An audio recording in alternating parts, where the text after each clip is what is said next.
Tonight, the ultimate striker and the ultimate grappler collide in the ultimate matchup. Maurice Smith meets Mark the Hammer Coleman in the Ultimate Fighting Championships showdown. Smith, the striker. Coleman, the grappler. Smith, quick and lethal. Coleman, strong and ferocious. Smith, the world kickboxing and extreme fighting champion. Coleman, the Ultimate Fighting Championships heavyweight champion, in a battle all about pride, power, and passion. The Ultimate Fighting Championships showdown, plus the middleweight and heavyweight tournaments. Are you ready for the ultimate showdown? Let's open up the gates. The Octagon returns to Birmingham, Alabama. This cosmopolitan town in the heart of Dixie is proud of its role in the civil rights movement. A monument to Martin Luther King stands before the entrance to the famed Civil Rights Institute. Birmingham preserves the lushness of the South in Lynn Park. And the city embodies America's love affair with sports at Rickwood Field, the oldest baseball park in America, where Willie Mays once led the Black Barons to the 1948 Negro League Championship. Legendary coach Paul Bear Bryant is immortalized atop his famous slogan. Those words certainly apply to the athletes who've earned a place in tonight's tournament, UFC 14.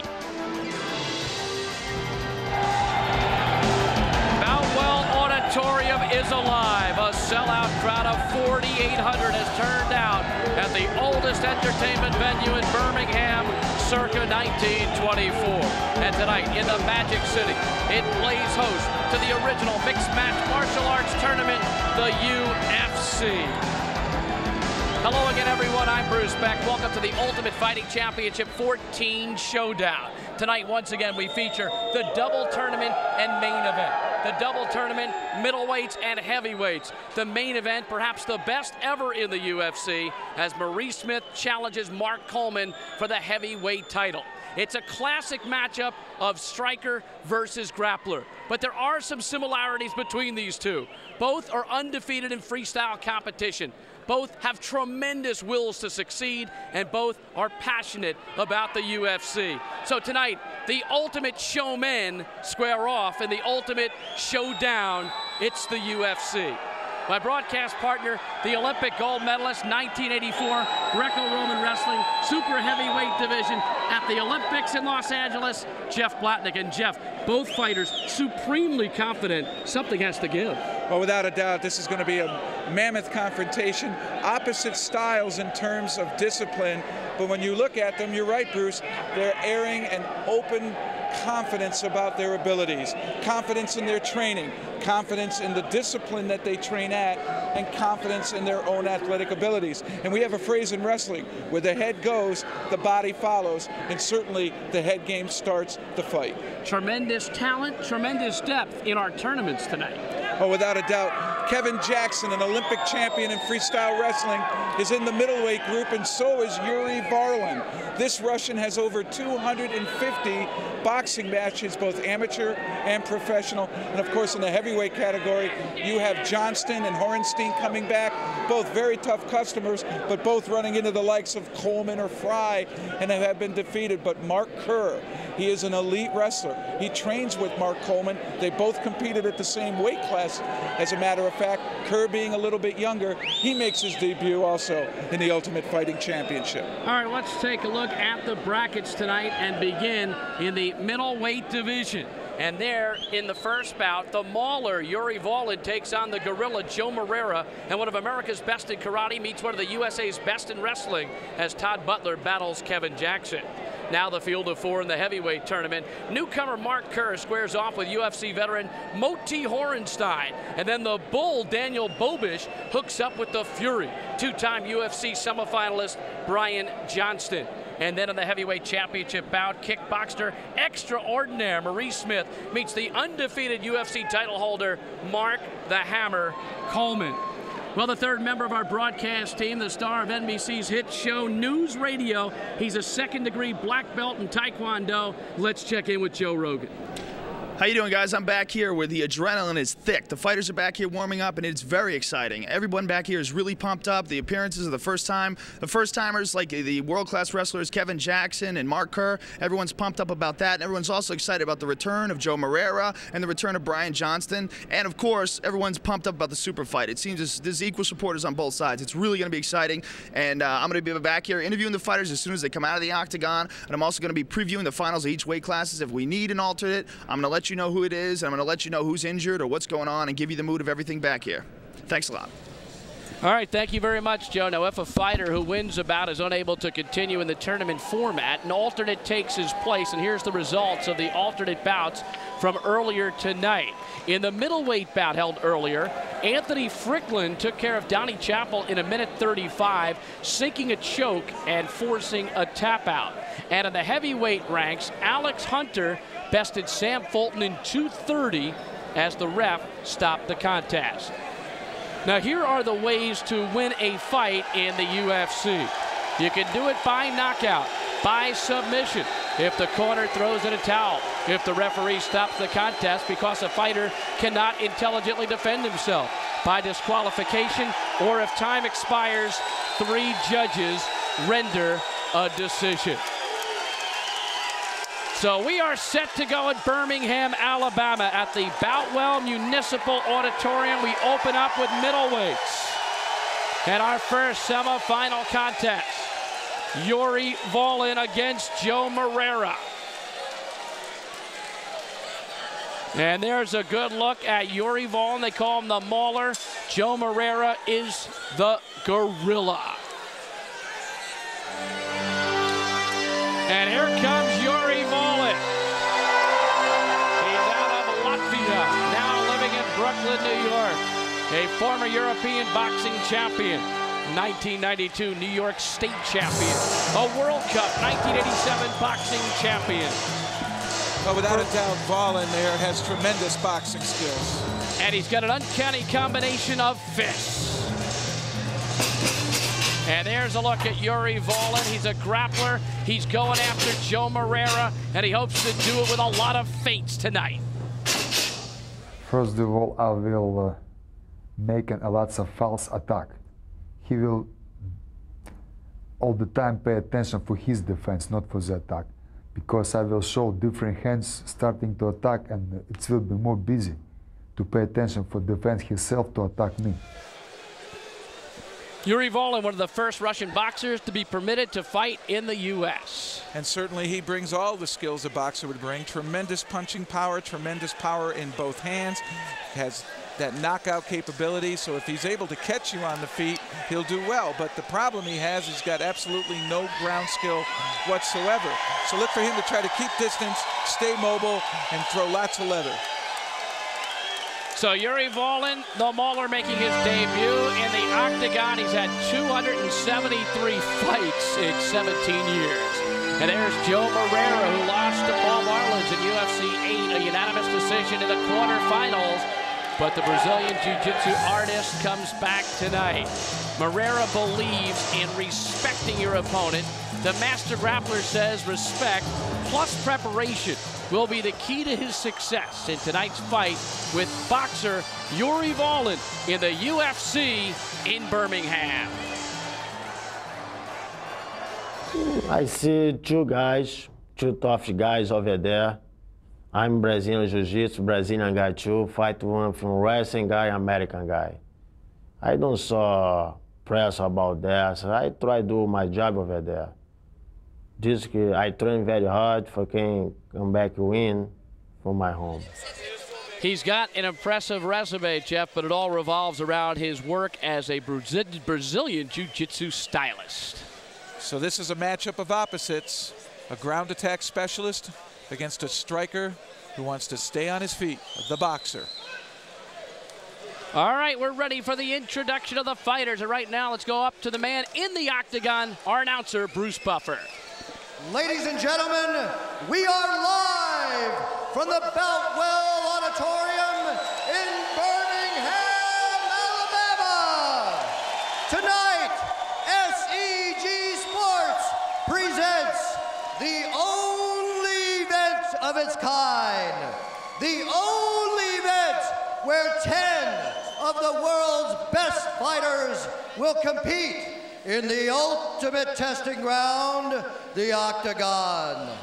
Birmingham, Alabama, it's time to begin the Ultimate Fighting Championship!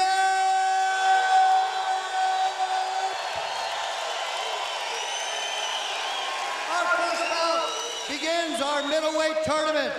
Standing to my left, hailing from Riga, Latvia, he's the 1986 and 87 European boxing champion, the 1992 WBO champion, standing 6'4" and weighing in at 197 pounds.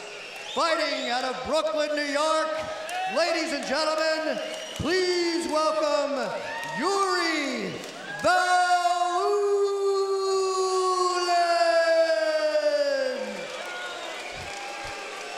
And his opponent from Rio de Janeiro, he's a 5-time Jiu-Jitsu champion of Brazil, a 3-time Jiu-Jitsu champion of South America, and a 2-time Pan Am Games champion in Judo. Fighting out of Huntington Beach, California, standing 5 feet, 11 inches tall, and weighing in at 199 pounds. Please welcome Joe Moreira!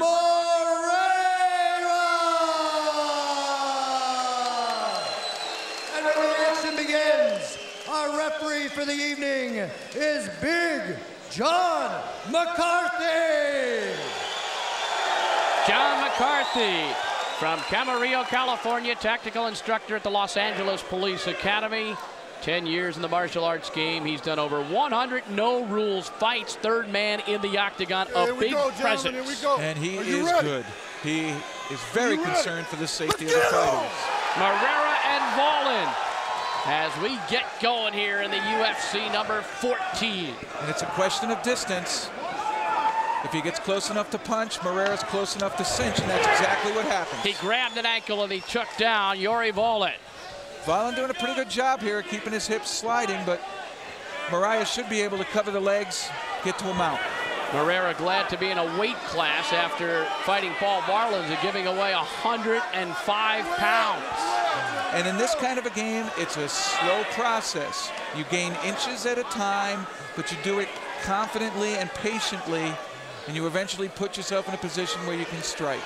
And that's exactly what Moreira's doing. And with 30 years of experience, you can bet he knows the game very well through reaction and instinct, and that he'll take his time until he feels he's got Vaulin in a position where he can go ahead and hit. And he never really got a chance to employ his attack in the fight against Varelans, but here he is at his best on the mat. Let's see what he can do against the Dolph Lundgren lookalike.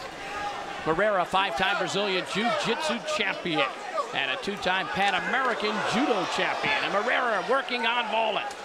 In close to the face, trying to score.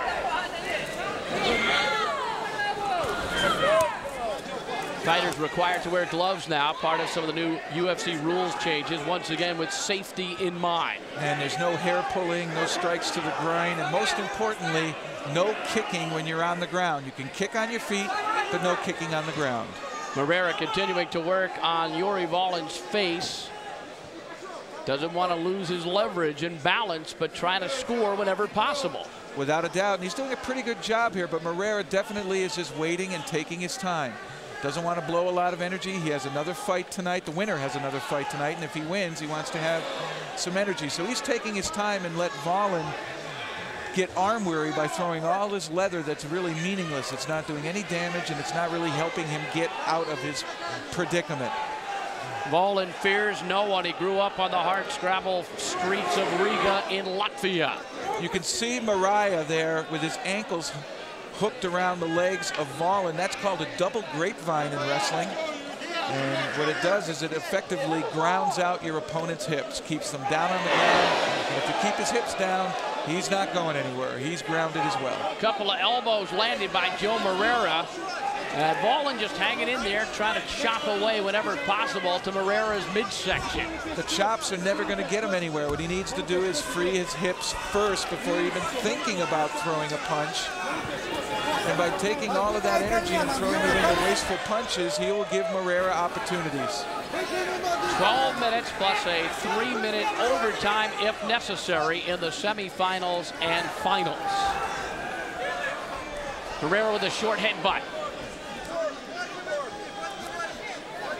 Moreira trying to land, and Volin again just going back to the midsection. Moreira losing a little balance, but each time Jeffy secures his weight. Yeah, as long as he's got that double grapevine locked in there, unless Volin can hit a supreme arch, a real high bridge on the back of his head and his feet, there's no way he's going to shake Volin here. No way in the world.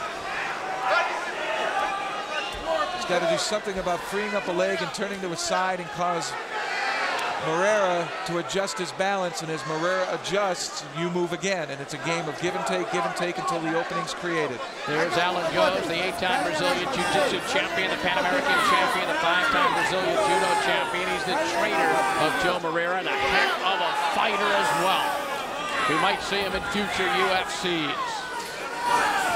So Helso see a little bit of training here with Joe Moreira. Joe came to the States in '92 to teach with Helson Gracie after studying jiu-jitsu and judo in Brazil. Now he had a chance there. It seemed that Varlin had a body lock. Oh, he's getting anxious now, landing a couple of elbows and a couple of right hands. Quick, sharp combinations, and then he goes back to the rest phase.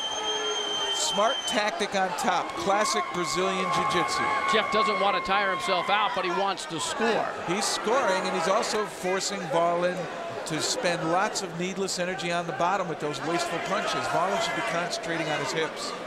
Moreira is glad it's Volin and not Varlin. That's correct. 100 and some odd pounds difference there. Oh, there's a couple of shots to the face of Volin. So Moreira being very opportunistic and efficient. That's the key word, is efficiency. Moreira being 35 years old, his experience tells him not to waste energy, and his body tells him he's got probably limited energy with the age of 35. A couple of quick hands by Moreira and then a headbutt. So we're seeing a textbook exhibition here of riding and scoring. Mounting and scoring would be a better way to say it. But you're right, it's the same as a ride in wrestling. Control the hips, keep them grounded, look for your opportunities, clear arms, get shots in. Hey, you're the master of wrestling verbiage. Crowd is booing, but this is Joe Moreira's game. He's a jiu-jitsu specialist. This is where he excels on the mat, and he's not being lazy in any regard. Now he's working. It's not the fastest pace we've seen people work at, but he gets his shots in, then he takes a rest, waits for the opportunity again, takes his shots. Really, it's Volin here who's really not doing anything except for those chopping punches, which is all the boxer knows. He does not have enough experience, it appears at all, to mount any kind of a counterattack to get off of the ground. And you would think for the Brazilians, the longer the fight, the better chances that they win when they are that good in jiu-jitsu. Again, it's just a couple of punches to the midsection or the back of Moreira, and that's it for Yuri Volin on the bottom. A left hand got through by Moreira. That grapevine, Jeff, is a terrific anchor.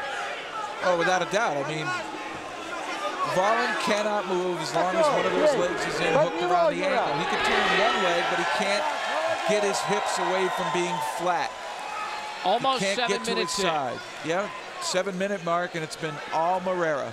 12-minute time limit, then there'll be a 3-minute overtime if needed. And if we have to, we'll have 3 judges score the competition. Can't pick a tie, you gotta go one way or the other, so you always have a winner.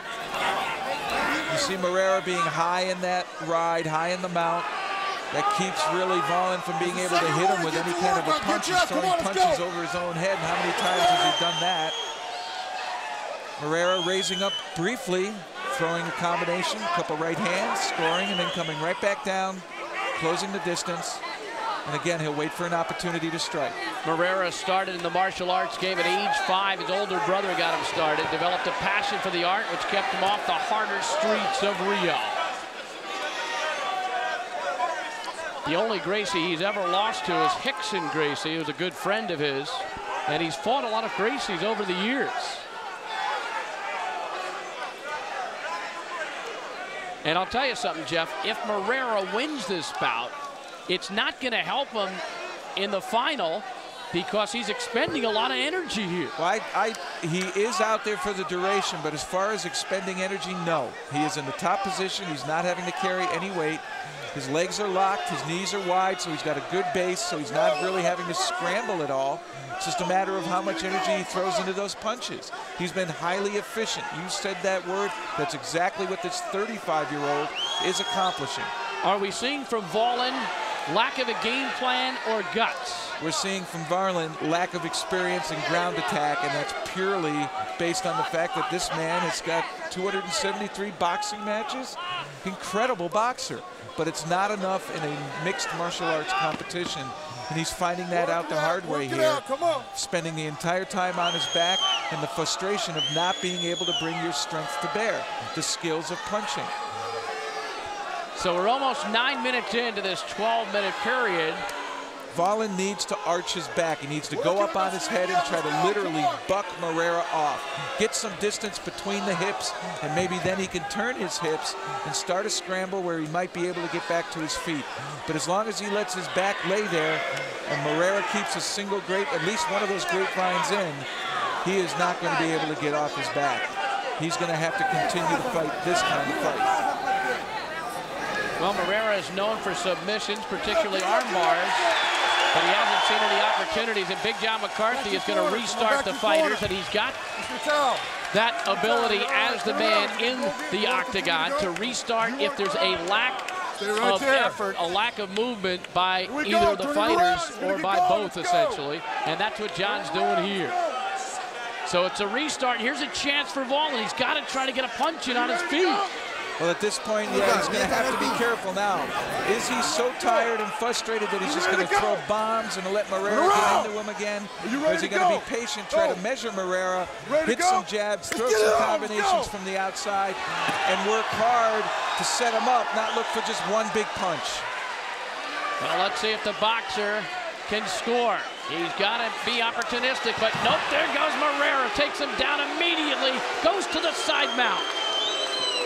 And once again, the boxer forcing the issue, closing the distance for the grappler, led to that takedown. You know, there's more of a sense of urgency here than in boxing. If you got to throw a punch, you got to do it quickly. That's very much the truth when you have a mixed martial art competition. The ground attack neutralizes the standing attack. And here we are. Have we been here before? Almost 12 minutes have expired, and if it is, we'll go to a 3-minute overtime. Another chance for Wallin to restart from his feet. About a minute and a half left before we reach that overtime. Moreira with short little chops. And that's been his trademark thus far. That is what has really been his main game plan, is to get quick, short punches in and then conserve energy and wait for the opportunity again. He really hasn't worked too hard to try to clear one of the arms so he can bring one of his best arms to bear in terms of raining punches down. Pass one of Varlin's arms across his chest, lay on it, and then strike with the free hand. The multitude of short punches are more a nuisance than anything else to the man on the bottom. That is correct, and really the punches that Varlin's throwing from the bottom against Moreira don't even add up to a nuisance. I look at them as more of a waste of energy because they're really not being used in any effective way to set up getting out of the bottom or set up trying to inflict some damage with the punch directly to Moreira's head. Under a minute to go in this 12-minute time period. If it ends at the end of the 12-minute period with nothing in terms of submission or victory, we will go to a 3-minute overtime. And it's been this pattern from the beginning. Joe Moreira controlling, Yuri Wallin on the bottom. This is exactly what a Royce Gracie would do. He would protect, he would wait for the opportunity, and then he would go ahead and launch his strikes. Moreira, classic Brazilian jiu-jitsu player, doing that very game plan. Hoist set the standard by winning UFC 1, 2, and 4. Marco Ruas captured UFC 7 in Buffalo. And now we'll go to a 3-minute overtime. All the way up. Once again here, Wallin will have an opportunity Back to your corner. to throw punches from his feet. And you can see Wallin is clearly frustrated. Threw his arms up and threw his head in his corner, and he's wondering, how can I go ahead and fight this style? He is totally out of his element. Okay, Yura, слушай меня. Pereira looks pretty good. Herrera's doing enough. You're right, Bruce. He does look a little bit tired. That could be due to age. He's 35 years old to be in the fight game. That's pretty tough age. Kudos to George Foreman for being able to hang in there for so long. You need a signal. Two guys getting set for the 3-minute overtime period. On your left, Yuri Wallin, and on your right, Joe Moreira. Second appearance in the UFC, first since UFC 8. People were disappointed. They thought Moreira had a great chance to win that tournament, but Paul Varelans changed all that in one quick bout. And we are seeing that style, individual styles, mean so much and can be so effective that even on paper you can defeat a better fighter just because your style matches up well. You know, some people said that Yuri Wallin was the best boxer ever to enter the octagon. We just have not seen it. You ready to go? At this point, you ready to go? Let's get it on. Come on. Credentials coming in as a boxer. But really, with the lack of any kind of cross-training, he's so vulnerable to that ground attack that he falls prey to it easily. He puts that right leg out so close to Moreira, and he's not throwing any punches behind it.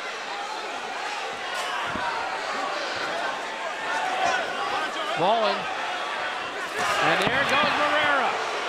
Double leg, ended up grabbing just the one leg, and back he goes to the side mount. It's almost a repeat. The effectiveness of takedown is better than good punching. Take that guy off the ground. Really punching, you got to take him out with one punch. Otherwise, one takedown, you're on the ground, you're eating fists from above. But punching also means you got to throw it. You can't just hold it behind there and not fire. And that's exactly what Wallin did. He never really got off at any one of the 3 times he was on his feet. And now Moreira back in the double grapevine. He's going to be very content to stay here. Certainly on points, he has dominated this fight.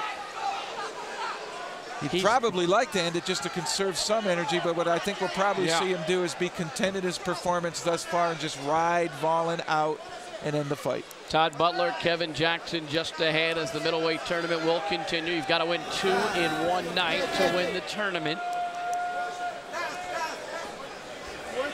And it's all Joe Moreira. He's had 2,000 plus career fights. He says, this is my life. I want to fight. Well, certainly anyone that thinks this is real violence, there hasn't been a whole lot of attrition at all in this position whatsoever.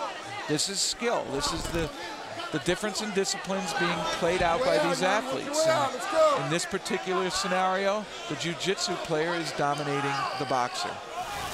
Moreira looks up to Marco Ruas, Vitor Belfort, and Rickson Gracie.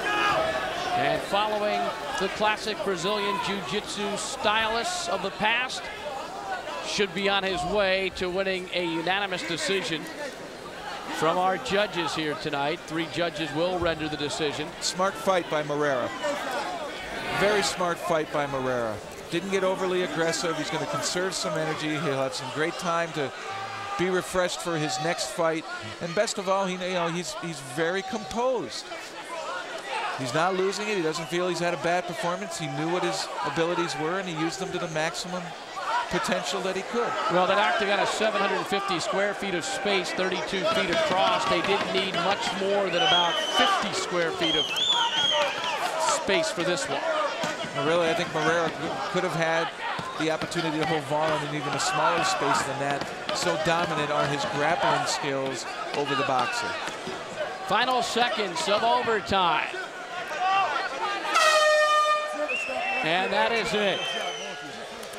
So it ends up at the time limit, 12 plus a 3 overtime. A chorus of boos from some of the fans here in Birmingham.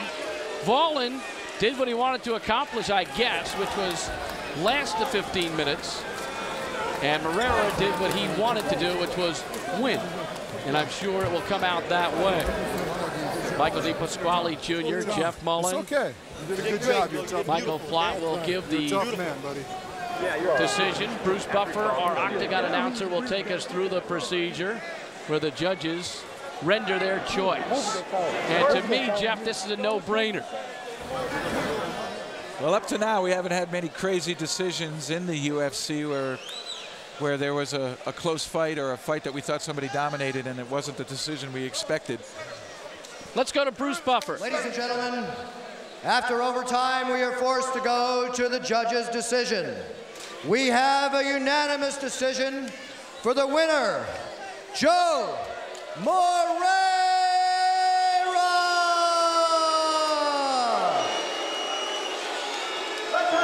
No surprise there. Alan Goes and company, they're happy. They're going to the finals. Manager Mark Hines, trainer Alan Goes, and the winner, Joe Moreira. He looks pretty good right now for 35. He needs to rest, though. Well, Moreira will get a lot of time to rest, and he really didn't expend too much sprint energy in this fight. Wallin, opportunity to punch, throws a punch, doesn't come close, but during that punch, Moreira able to close the distance, shoot on the leg, and knock Wallin directly to his back. And this is where Wallin spent the entire fight. Without any ground experience, he was subject to headbutts, short combinations by Moreira, but most of all just having to breathe into Moreira's chest because Moreira just stayed on top of him, held him down. And there's the respect, which typifies UFC competition. So Joe Moreira comes back from a loss in the UFC prior. That was UFC 8, and now he's got a victory, and he'll take on the winner of our next bout, Todd Butler and Kevin Jackson. So Moreira will get a little bit of time to regroup, and there is our matchup. Butler, Okinawan Karate. Jackson, one of the premier wrestlers on the planet. Todd Butler from Curwensville, Pennsylvania. 32 years of age, his first UFC. The captain of the PKC U.S. Karate Team. 10 years in Okinawan Kempo. The baby-faced karate fighter, Butler likes to swarm over opponents, overwhelming them with kicks and punches. I like to overwhelm my opponents, and I know in this style of fighting, you cannot go in with that mindset. You have to be able to recognize the opportunity to step back and the opportunity to step in. So you can't just go forward constantly. A lot of people take advantage of that, especially a grappler. He has a reputation as one of the hardest hitters in freestyle martial arts for his weight. Okinawan Karate is his discipline. He also has some matches in Muay Thai, as well as Vale Tudo, and even some amateur boxing. So, well-rounded fighter, considers himself a striker, even though he does have 10 years of high school and collegiate wrestling under his belt. So, I would look to him instinctively to be able to counter takedowns, but not against the likes of a Kevin Jackson. So Kevin Jackson, we've heard a lot about him, and now he makes his debut in the UFC. He won his weight class, 200 pounds and under in extreme fighting, defeating Brazilian Jiu-Jitsu fighter John Lober. And now he moves to the UFC. Three-time national freestyle wrestling champion, world champion twice, and Olympic gold medalist. Jackson says his biggest adjustment to freestyle fighting is the change that he's got to take a punch, which will be a new experience for this talented Olympian. I haven't been hit yet, and I think when I do get hit, it's going to be a surprise.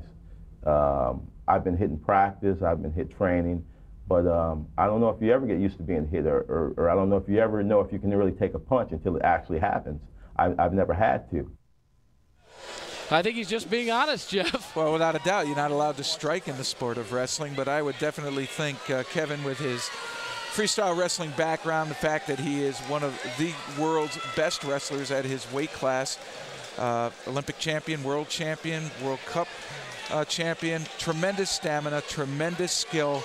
His big thing is he has to add submissions and striking skills to his repertoire, arsenal of weapons, and he's been able to do that.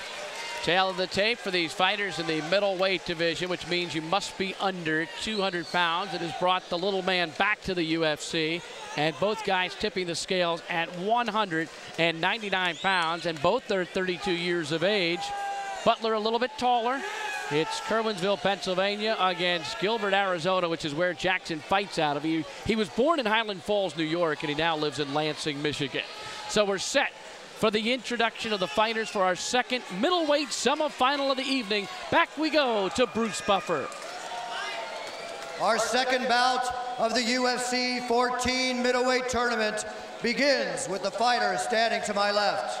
From Curwensville, Pennsylvania, a Vale Tudo World Tournament fighter, a former captain of the PKC United States Karate Team, and a kickboxer and Muay Thai fighter with a record of 6-0, all by first round knockouts.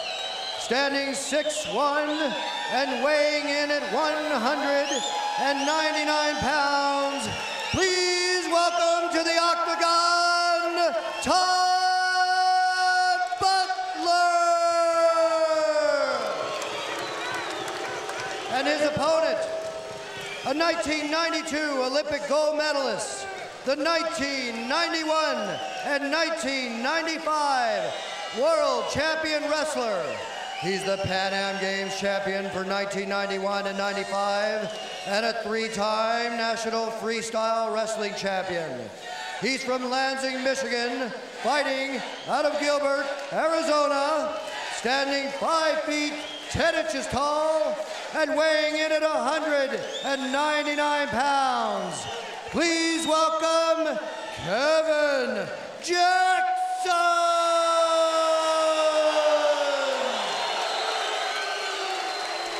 Well, this crowd is revved up for this one, and my advice would be don't blink. Here we go. Mark Coleman is in the corner of Kevin Jackson for this bout. Here we go. Jackson and Butler.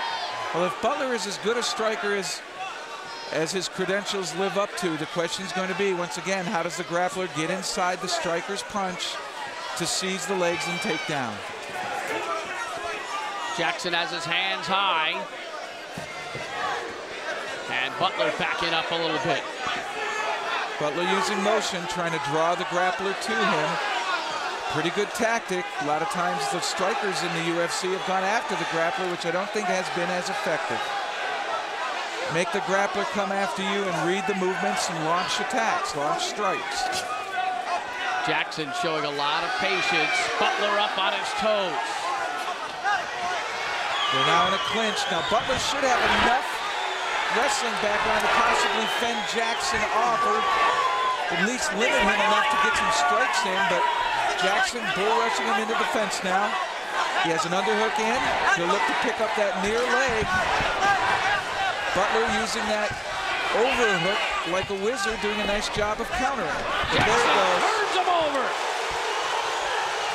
And starts landing some punches. Looked like a double leg, but it was explosive. Now Butler's turning his back to him. Jackson should be going right for the throat. Looking for the submission. And punches to the back of the head. John McCarthy steps in. He tapped out. He tapped out. Butler tapped out. I think McCarthy would have stopped it anyway. Bad position for Butler. You turn your back, you can go for the choke. Jackson instead started punching directly to the back of the head. Butler tapped right out. Kevin Jackson with an impressive debut. He's so quick. Oh, he has tremendous speed, and what he did is he had Butler worried so much about upper body tactics in against the fence that Butler forgot about his legs, and you saw how quickly Jackson just reached down and ripped the legs right out from under Butler, and that just set up the end of the fight. It wasn't a methodical takedown the way Joe Moreira's at were. 1 minute no, and not 28 seconds, the winner is Kevin Jackson! And Jackson has some fans, that's for sure. 129 submission And a subsequent tap out. Jackson drove Butler into the fence. He has an underhook in there, and he was trying to maneuver in there, just dropping right down and ripping the legs out from under Butler. This isn't one where you try to tackle through him. It's just rip the legs right back towards the center. It would have looked even cleaner if the fence wasn't there. Oh, without a doubt, he would have gone down very fast. And here Butler, for some reason, turns his back. And the instant Jackson gets that fist free, he's throwing punches down. Butler wanted nothing to do with it. Tapped out. And after the tap, you saw John McCarthy bust right in there. He's rarely more than a split instant behind. And there's a look at your winner, Kevin Jackson, now wrestling with the Sunkist Kids. Runs his camps in Lansing, Michigan. Joe Rogan patrolling the backstage area looking for Kevin Jackson. Take it away, Joe. Well, the October show, UFC 15, promised to be an unforgettable experience. October 17th, we'll see the return of Brazilian phenom Vitor Belfort in a title elimination fight. And Jeff, this guy has all the tools. A classic Brazilian jiu-jitsu artist, and hasn't even shown us what he can do on the ground yet. So devastating has been his punching power. Bang! Look what he does to Scott Ferozzo. A left hand puts him down. And then once on the ground, just bullets to the head. This man is a talented puncher, extremely talented puncher. And also on that fight card on October 17th, Big Randy Couture, winner of UFC's 13 heavyweight tournament. Watch your local cable stations for a major announcement. Check out our webpage for UFC 15. Coming this fall, the date October 17th. Vitor returns. Well, we change our focus now. We go from middleweights to heavyweights. Joe Moreira, Kevin Jackson are into the finals of the middleweight tournament, and now we get to the big boys. Mark Kerr making his debut against Moti Horenstein, who is making his second appearance in the octagon, losing only to Mark Coleman. And here comes 255-pound Mark Kerr, a former Division I NCAA champion at Syracuse University. Mark Kerr, second in the 95 Pan Am Games. He's a World Cup wrestling champion. He says his sport has taught him to handle fear. In his octagon debut, the Smashing Machine believes the psychological edge is his. I say it's like the difference between a flashlight and a laser beam. You know, a flashlight just spreads out all over the room, and a laser beam's really focused. So you need to take all your emotions and everything, kind of pinpoint them like a laser beam, and really be concentrated on what you're doing. Because if you don't have them in check and you let fear or anxiety get the better of you, it just zaps you. Makina D. Bater, the Smashing Machine. Well, the Brazilians nicknamed him that after his Vale Tudo performance, in which defeated several good UFC people like Paul Varlins and Fabio Gurgel. And Kerr, tremendous wrestler, great ground skills. He was an NCAA champion. He was an elite international wrestler for the United States. Look for him to try to bring it down to the ground. His opponent is Moti Horenstein, whose discipline is survival. The 96 and 97 Team USA Shidokan champion in the heavyweight division. First place at the Masoyama International Tournament in 95 in Rochester. He served 3 years in the Israeli military, worked with the Special Forces, and he taught self-defense. Started martial arts at the age of 5. Karate champion Moti Horenstein faced a then unknown wrestler named Mark Coleman in both fighters' first trip to the octagon. Horenstein says he's now ready to beat the wrestler. After your first time, you're comfortable in this fight. So it was my first time with Coleman, and I felt kind of okay in the fight, but not really. I was all exciting about it and everything. This time I'm coming, I'm relaxed more. I work harder on ground, and I'm really ready for anything. And Jeff, whatever the competition in freestyle martial arts, this man is always there as a quality challenger. Oh, without a doubt, he's background is in karate, but he calls his style survival. He's an excellent kicker, great striking ability, good puncher, but once again, against the master grappler, he's had a problem on the ground, and that's where Coleman beat him. Look for Kerr to try to apply that same strategy, but the difference is Horenstein now has the experience of the octagon, and we've seen what experience does for a fighter. Tail of the tape for this first heavyweight final. Horenstein, 3 years older than Kerr. Kerr is the heavier of the two fighters, and we've had differentials in his weight of up to 30 pounds. Michael Buffer will do the formal introduction. I'm sorry, Bruce Buffer. Ladies and gentlemen, it's time for the big men as we begin our heavyweight tournament. Standing to my left, he's the winner of the 1994 World Cup Wrestling Championship, the winner of the Men's Freestyle National Championship, an NCAA Division I champion. He stands 6'1" and weighs in at 255 pounds. He's fighting out of Phoenix, Arizona. Please welcome in his octagon debut, Mark Kerr.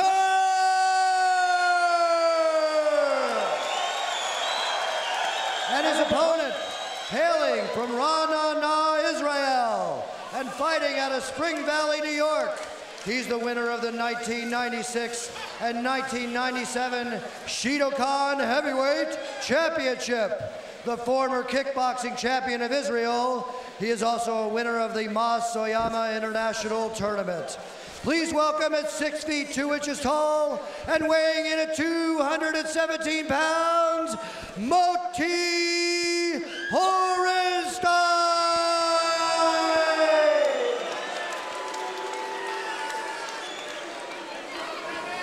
So can Horenstein survive against Mark Kerr? Big John McCarthy, third man in the octagon. Are you ready? Working his 14th UFC. Well, here we go. Horenstein, also a Shidokan champion of America in 96 and 97. He stayed active. I'm sure he took the lessons from the Mark Coleman match and came back more prepared. But he said Coleman schooled him. He felt like he was in kindergarten out there because he was caught up in the event, not in the fighting. And he's got a great kick, an axe kick, which can be deadly if he can score. There's the double leg. Fast double leg, closed that distance rapidly, sees the legs and is now past the guard to the side. His one leg is still hung up. Now he's got it out, he's clear to the side. He's got the side mount, and this is where Mark Kerr excels on the mat. 97 World Vale Tudo champion in São Paulo, Brazil. He beat Paul Varlins, among others, in that tournament. There's a knee, a couple of big knees, and a couple of right hands. Horenstein wants to stay in the guard. It's a powerful Mark Kerr. I have no doubt who's the most powerful athlete here. Kerr certainly has the size, and if you look at the muscle piled onto that body, certainly the power. Okay, stay like this, stay like this. Horenstein, to his credit, was launching some good knees into Kerr's side. That's when Kerr erupted and some knees of his own. And he was fortunate to roll onto his side rather than onto his back. We've seen that be very negative throughout the UFC. Let's listen into the corner.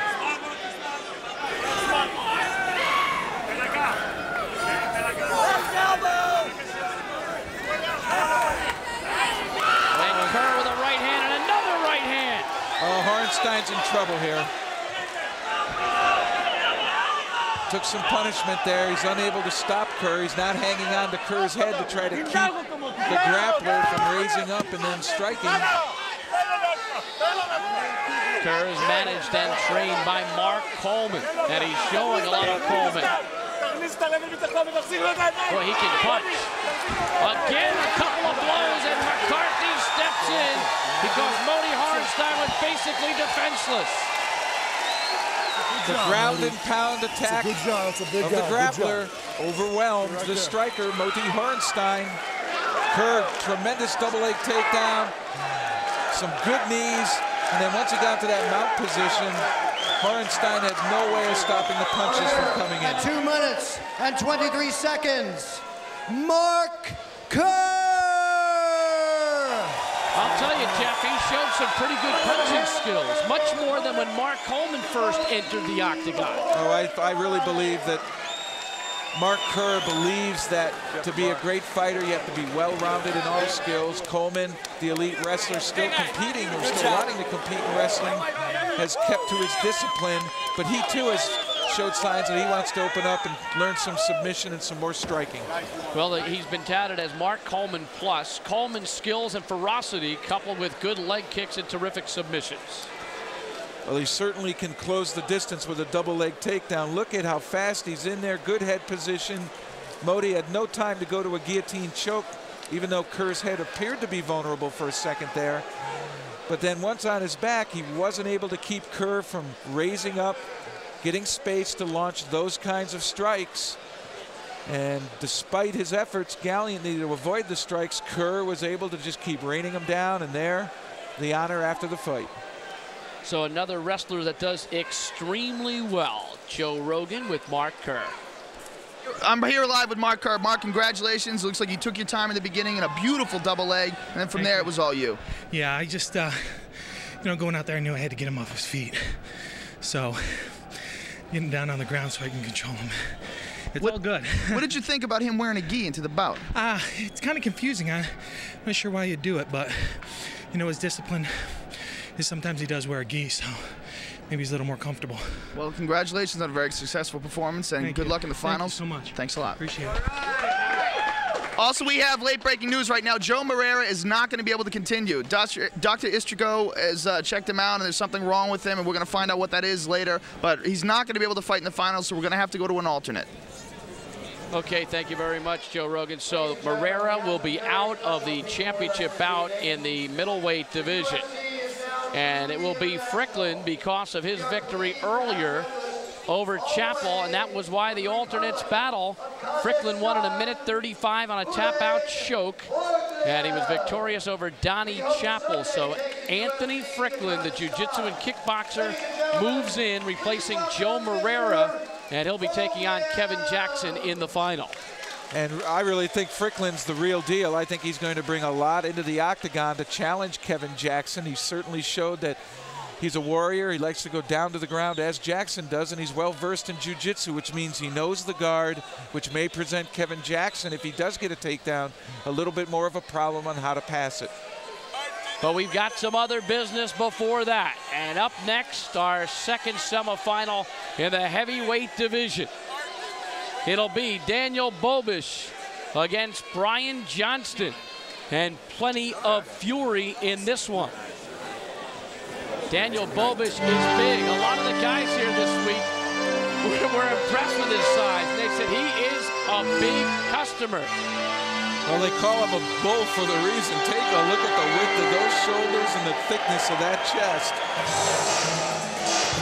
The 1992 NCAA Wrestling Champion in Division III.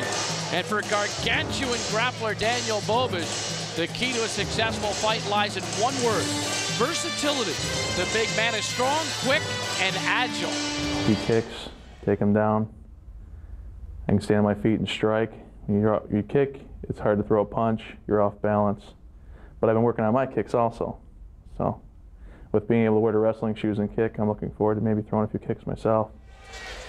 Hey, he recently beat Dave Beneteau in a Brazilian Vale Tudo bout, and Dave, of course, has done well in the UFC. Here's his discipline, wrestling. Well, Bobish would have to be classified as a grappler, obviously a Division III national champion, good at wrestling, so he's going to have fundamental skills at taking people off their feet, but he also works hard at striking, and with that kind of size, that kind of power, you don't want to get hit by any of those punches. On the ground, I question how much he's been in the guard and how much he knows about submission fighting, but this man's package is ground him and punch. They call him Tank Abbott with far greater strength and skills. Brian Johnston, now a blonde, set to return to the octagon. A semifinalist in UFC 10 and 11. 2 and 3 in the UFC, but he's lost to some real good ones. Brian Johnston, a UFC veteran, anticipates a ground game in his bout with Bobish. Johnston plans to outspeed his stronger opponent and steal the match. Bobish will probably want to take me down. He may stand and strike with me, but if I were him, I would be thinking take him down. So you'll probably see striking from me. He can't match my speed, and I can't match his strength. So it should be fun, and it should be interesting. Jeff, he's lost to Don Fry, Mark Coleman, and Ken Shamrock. Wow. Now, certainly he has fought the very best the UFC has to offer. His background is in boxing and in judo. He was a Golden Gloves champion in Northern California. He's worked hard with his judo to try to improve his ground skills, and he's also got tremendous kicks. Good puncher, good striker. Look for him to try to keep it on the feet and use those weapons to try to earn victory. Well, this is an interesting one in terms of weight because Bobish has the huge advantage. He's tipping the scales at 310 pounds. Johnston is taller, but he's got to make up for that weight. 78 pounds difference. Bruce Buffer is standing by to tell us more about these fighters. Our second bout in our heavyweight tournament for the evening begins with the fighter standing to my left. He comes to us to make his octagon debut. He's a three-time All-American wrestler, a 1992 National Wrestling Champion, and a shoot fighter fighting under the Bart Valley organization. He stands 6 feet 1 inch tall and weighs in at 310 pounds.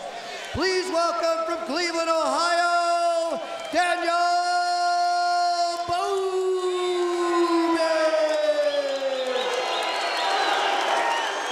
And his opponent, a 1996 Golden Gloves champion. He's a kickboxer with a record of 12-0. He's a semifinalist in UFC 10 and UFC 11. He's a black belt in the art of jiu-jitsu, coming to us from San Jose, California, standing 6 feet 4 inches tall and weighing in at 232 pounds.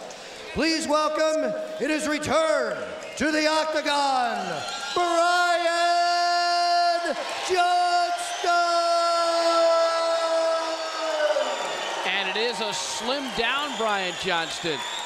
Well, I'll tell you, I look at this as one big question. Bobish was cut from the Cleveland Browns in one of the final cuts at their training camp. So he nearly became a professional football player. But that tends to be geared towards sprint work. If Johnston can hang on, where will Bobish's conditioning level be 5 minutes into the fight?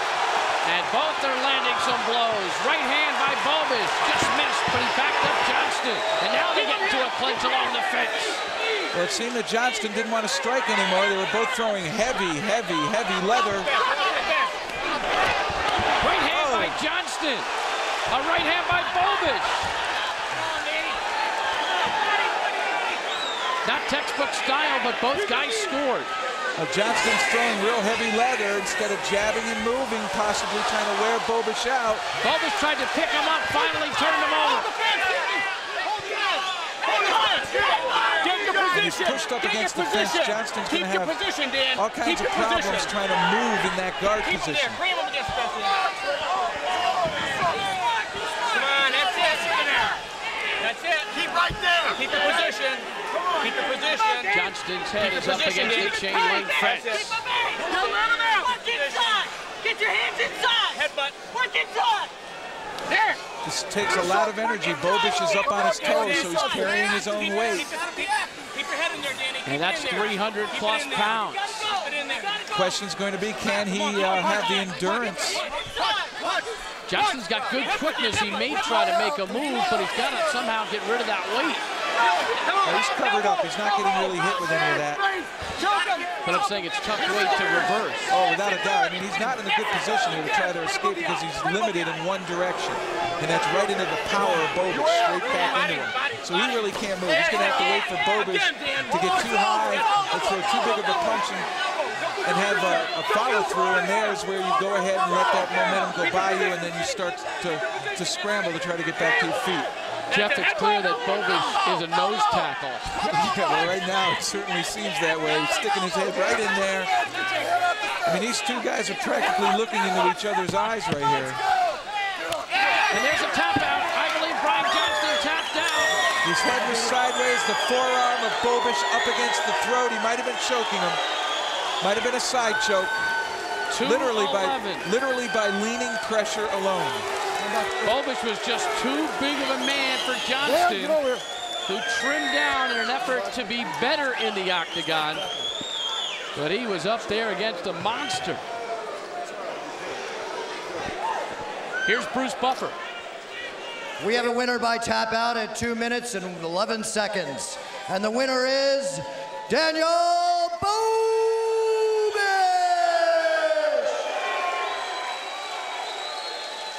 I'll tell you, it's going to be one heck of a final. Two big men, Bobish and Kerr. And if you thought Kerr was big, he's going to be small compared to Bobish. Now, this is what the UFC is all about, talking about what you did, what I did wrong. The two fighters talking quite a long time, and they're sort of telling each other what they were doing. And you see that at the end of chess matches. It's unbelievable to see participants go over what they did. I think that's where a lot of the negativism comes out about the UFC, is they look at it purely from a physical standpoint, and it's much more than that. It's a big mental game on how to get in, how to close distance, and how to bring your skills to bear, particularly against this elite an athlete.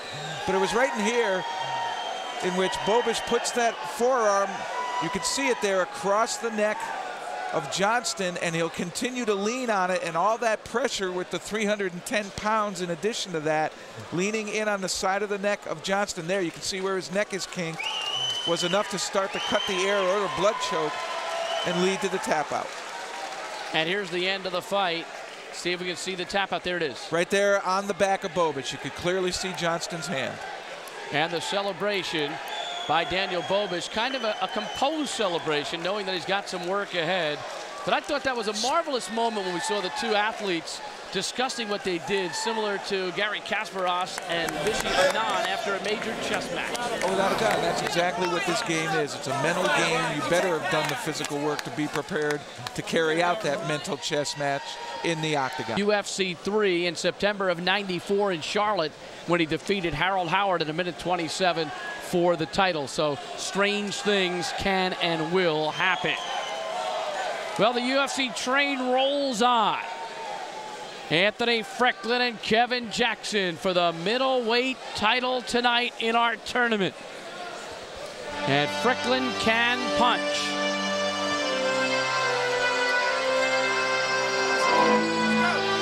And there's a look at Anthony Frecklin. I don't know if he knew he'd be here tonight in the finals, but he looked ready. A little extracurricular activity, but Frecklin certainly told us that he was disappointed with the way he handled it. Frecklin is confident that his sensei, Michael D. Pasquale, has readied him for the reality of the octagon. I think a big part of this game relies on your nerves. It's mentally draining, waiting. The waiting game is a big thing. And watching the other fights, it's one of those things I don't even know if I'm going to be watching the fighters after I compete. But it's one of those things where you want to save as much energy as you can for your second fight. So there's a look at Frecklin, who started kickboxing at age 11, actually has an associate's degree in criminal justice from Northeastern University. Well, I was highly impressed with him in that first fight. I think he's bringing a lot of weapons to bear in here, and I think he's going to give Jackson a go.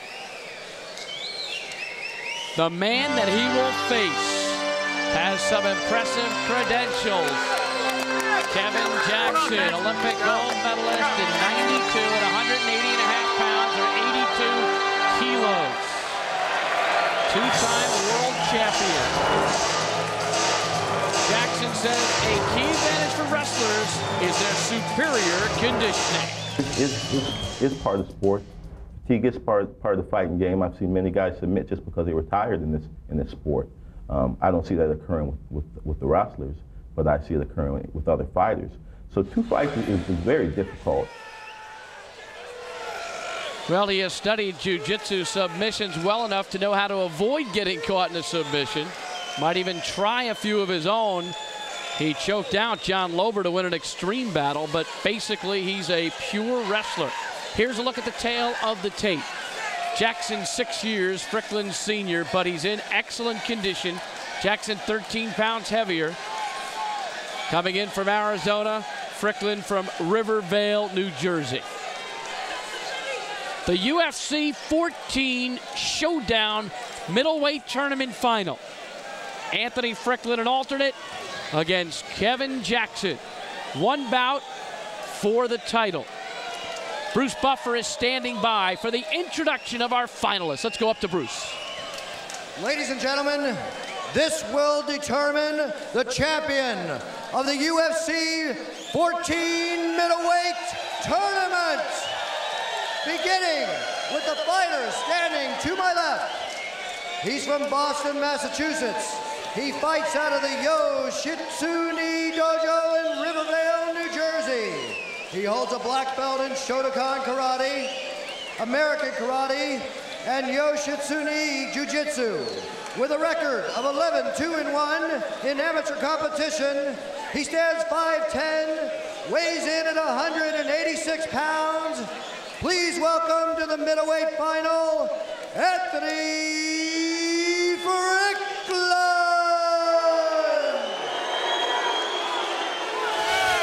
And his opponent, a 1992 Olympic gold medalist, the world champion of the Pan Am Games champion for 1991 and 1995. He's a three-time national freestyle wrestling champion from Lansing, Michigan.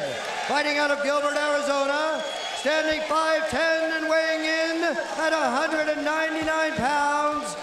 Ladies and gentlemen, Kevin Jackson!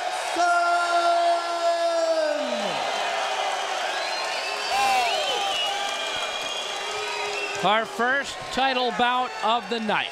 This is for the championship in the middleweight tournament. Big John McCarthy will start. Are you ready? Are you ready? Let's get it on!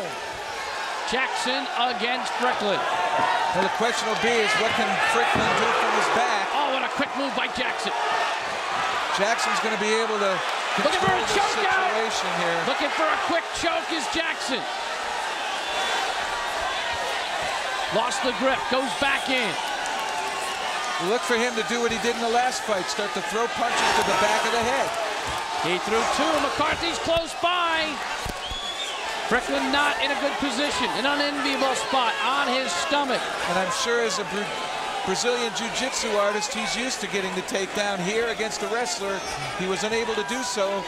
And I don't understand why he's fighting from his stomach. There's a tap, Jackson chokes him. All, and Jackson has the title. 45 seconds. He made it look easy. Quickness and power. The much heralded Kevin Jackson. And I'll tell you something, he had a heartbreak not making the 96 Olympic team. He got defeated by a young upstart who continues to beat him, but he's closed the gap with Duchess. And in here, I see him not being a wrestler, but being a cross trainer. He learned submission holds. He knew what to do when a person turned his back to him on the ground. He says wrestlers can strike, choke, use arm bars, or can take fighters down and pound them out. He's got some Mark Coleman in him. Managed by Tony Holden, who has worked with Tommy Morrison for so many years, trained by Tim McCullen. And Kevin Jackson annexes the title at UFC 14. Boy, he's been on some kind of run, Jeff, winning his weight class in extreme fighting. And now coming over to the UFC and stamping himself as one of the best under 200 pounds in the world. Well, there's some others out there that he's going to need to face, proven veterans of the UFC, but here Strickland really didn't have a chance. He got close enough for Jackson to grab him. Jackson just immediately buried him onto the ground. And here's something I didn't understand. Strickland turned his back, and Jackson went right away for the choke. And to his credit here, Strickland was able to get his hands up to his neck and defend it. But I like what Jackson did here, stayed true to his discipline, getting the quick takedown, but then improving on his discipline. He learned submission holds, and he knew what to do and when to do it. And here, when an opponent turns your back, you're so vulnerable to a choke. Jackson knew it, and he worked really hard for it, and he stayed with it, eventually forcing Ficklin to tap out. So 32-year-old Kevin Jackson has the title. Wrestling now with the Sunkist Kids, the Olympic gold medalist has turned to the UFC, and he has turned on the crowd here in Birmingham. Here's Joe Rogan. October 17th, our next UFC, and it features Vitor Belfort. And talk about a guy with power. Vitor is loaded to the max. He'll be in a title elimination bout. Also, Big Randy Couture slated to return. He won the UFC 13 heavyweight tournament. So watch your local cable stations for a major announcement, and check out our webpage for UFC 15. Boy, it's getting up there in numbers, and it's coming up this October 17th. Our heavyweight tournament for tonight, and here is what has unfolded this evening. Mark Kerr, a winner over Moti Horenstein in 2:23. Ref stopped the contest. And Big Daniel Bobish in 2:11.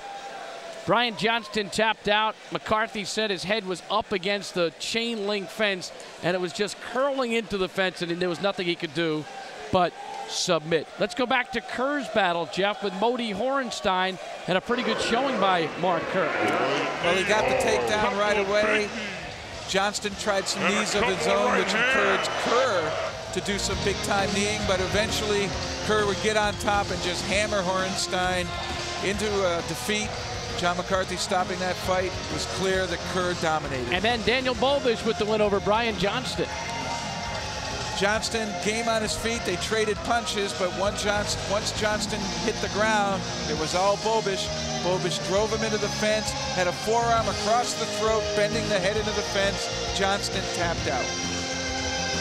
So Mark Kerr and Daniel Bobish will square off in the heavyweight tournament final.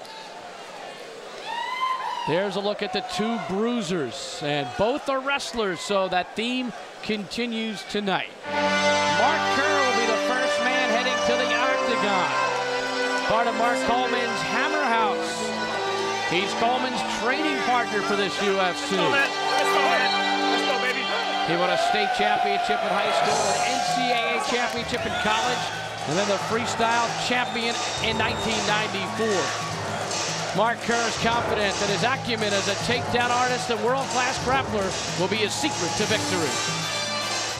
It's been most effective over and over again. If you look at a Don Frye, if you look at a Mark Coleman, a Dan Severn, you know, who've had all tremendous success in the UFC, their game plan really doesn't stray that much. Don Frye's probably the only one who's really had the you know, I don't know what you want to call it, but he stood up where he should have probably been on the ground, and he's paid the price for it. And I'm not out here to get, you know, to see how tough I am on my feet. I'm out here to win the contest.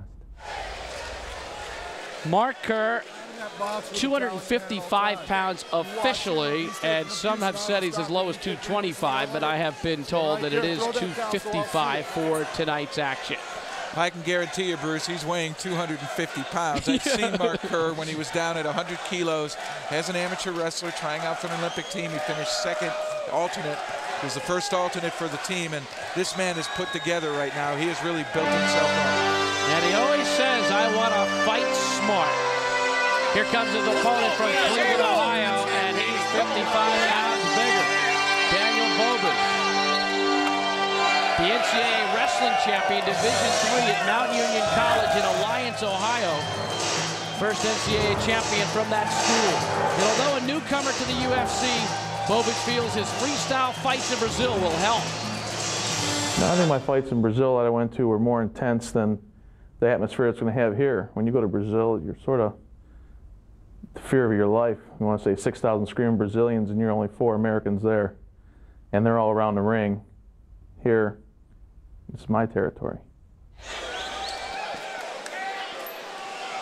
So we've got over a quarter ton in the octagon. Here's the tail of the tape, Bobish and Kerr. Bobish has the size, Kerr 2 years older. How will this one play out? We'll know in a couple moments. Well, I'm sure Bobish has seen Kerr wrestle in college. So these two know each other. Bruce Buffer is standing by to tell us about our heavyweights.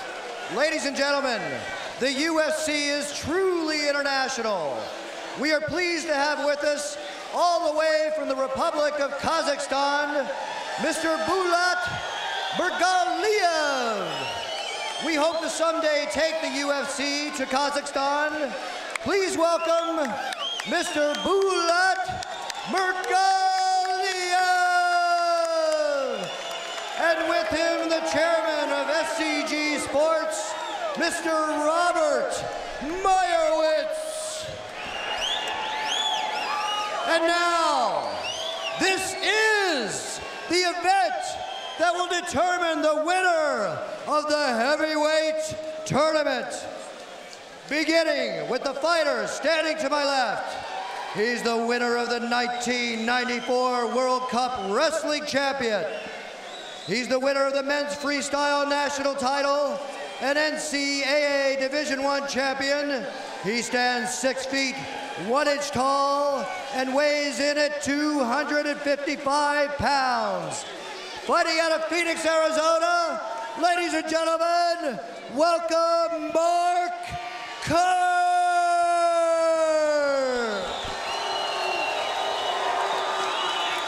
And his opponent, a 3-time All-American wrestler, a 1992 National Wrestling Champion, a shoot fighter fighting under the Bart Vale organization, standing 6'1" and weighing in at 310 pounds.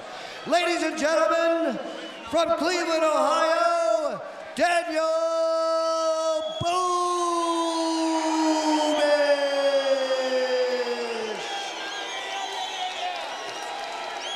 Heavyweight tournament final, UFC 14 showdown, Bobish and Kerr. McCarthy will start. Oh, the heavyweight championship. Big question here is, can Kerr get a takedown without absorbing any attrition from Bobish's big punches? A kick by Kerr.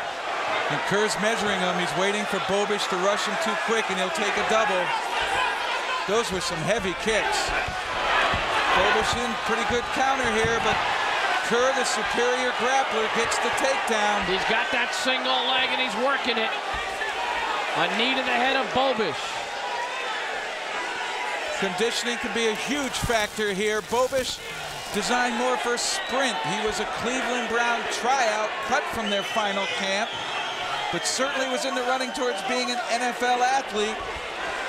And Bobish, on his back, momentarily realized he was in trouble, turned back. Well, he's still in trouble. Kerr's not going to let him off his back. Kerr will keep him down. Kerr in a side mount. Bobish chopping away at Kerr's head. Which way out? Which Kerr way talks out? about smarts. Let's see if he employs it here. He said, I want to fight smart. I want to be able to defend myself or finish someone from any position.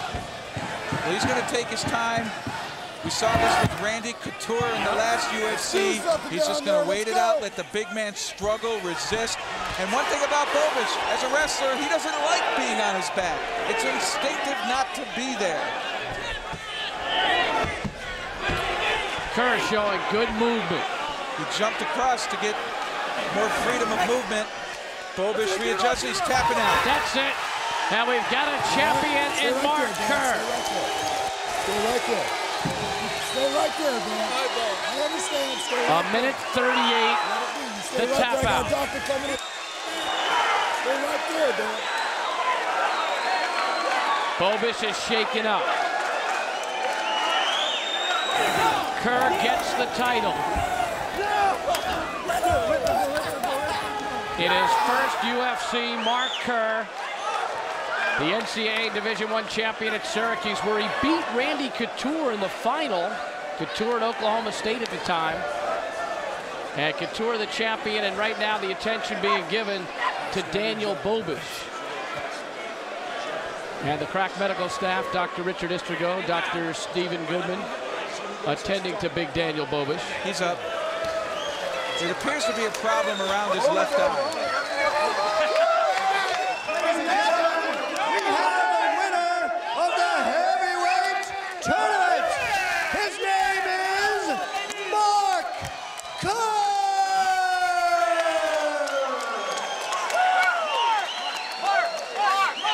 Kerr in 1:38, the tap out, and there's Bobish. He's squinting around that eye area, but he comes over before he left the octagon to congratulate his opponent. Put that in my eye too. Whoa, look at Kerr flexing. Mark Kerr is a monster. He has really physically developed into a solid 250-pounder with a wide range of skills, and he continues to be eager to learn. Thanks, sorry. He will be a threat at this heavyweight weight class. And he said that his interest in freestyle martial arts began when he met Dan Severn. The two worked out together.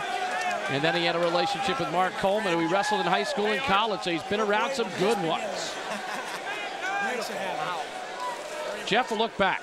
Well, it was a double leg shot by Kerr, and Bobish, to his credit, did a pretty good job of countering, but Kerr, once he gets his hands on the leg, his technique and power came to bear.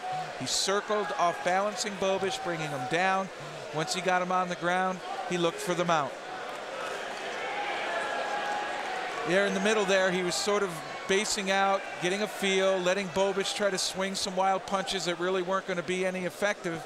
And he was all this time calculating when to take a full mount, which he'll eventually do here. He tried to cross over to get more room to move because the fence was limiting him. Then he went to the full mount. And here he's just smothering Bobish, covering up tight over the face, trying to smother him. Bobish tapped out. And Mark Kerr raises his arm in victory. An absolute monster, brutally powerful, world-class skills, and a smart approach. And certainly willing to learn. Very unlike most wrestlers who have entered this, they stick with their discipline. Kerr looks to expand his skills. Well, the date is October 17th for the next UFC live on pay-per-view, and that man, Vitor Belfort, will be in action. And you want to talk about hand speed. He wants to be an Olympian in boxing in the year 2000, is it? It's exactly right. He wants to go to Sydney representing Brazil, and just watch this hand speed. I mean, these people don't even have time to set up to see where Belfort is before they're eating a fist. Wouldn't that be 2002? It would be in 2000. Look at Vitor Belfort. He's so quick. He's so powerful.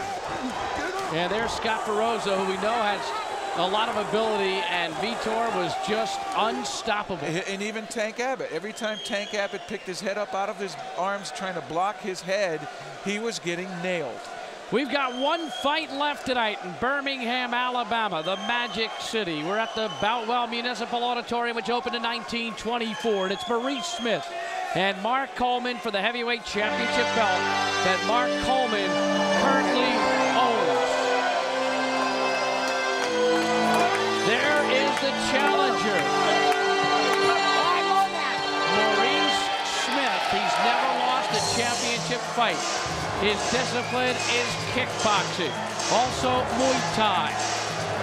He's going in there with a guy who has superior grappling skills, but Maurice has feet that are not only fast, but pack thunder in them. Maurice Smith getting set for tonight's battle with Coleman.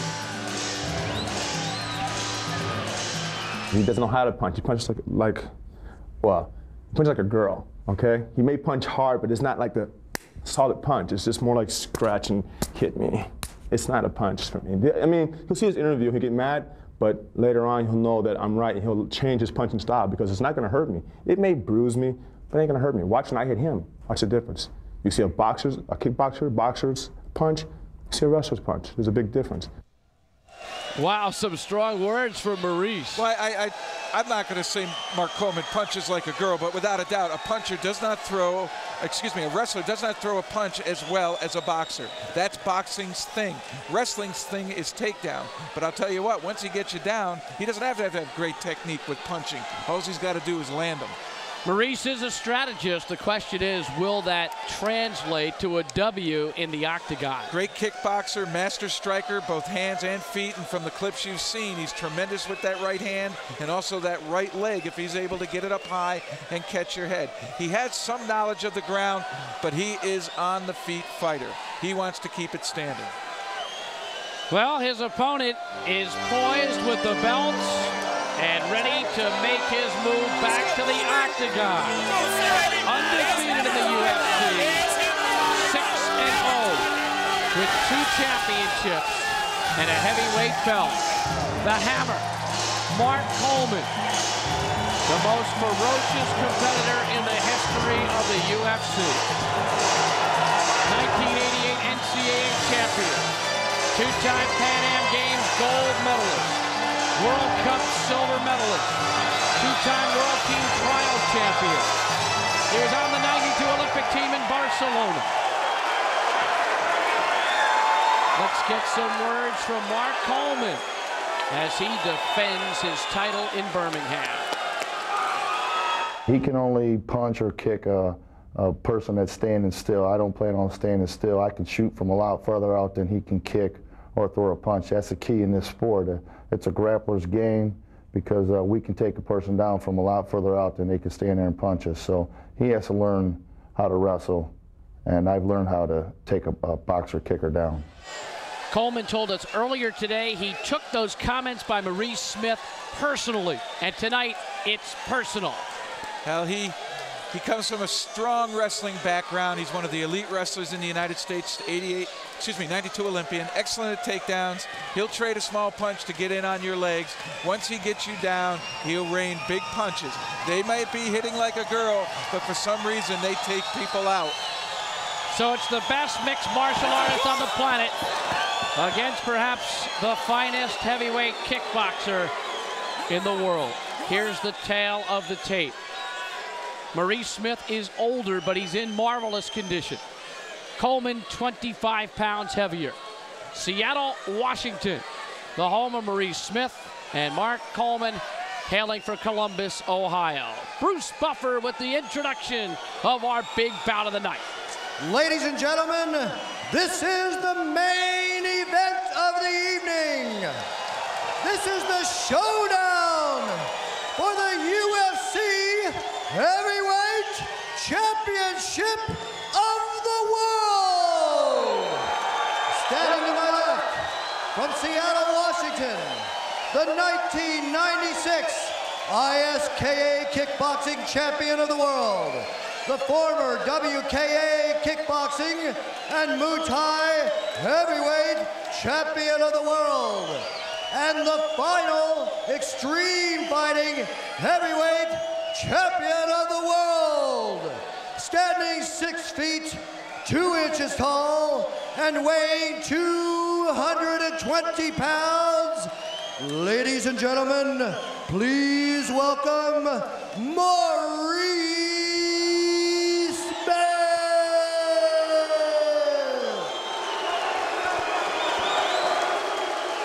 And his opponent, a member of the 1992 Olympic wrestling team, a 2-time Pan Am Games gold medalist, a World Cup silver medalist, a 2-time freestyle champion, fighting out of Columbus, Ohio, standing 6'1" and weighing 245 pounds.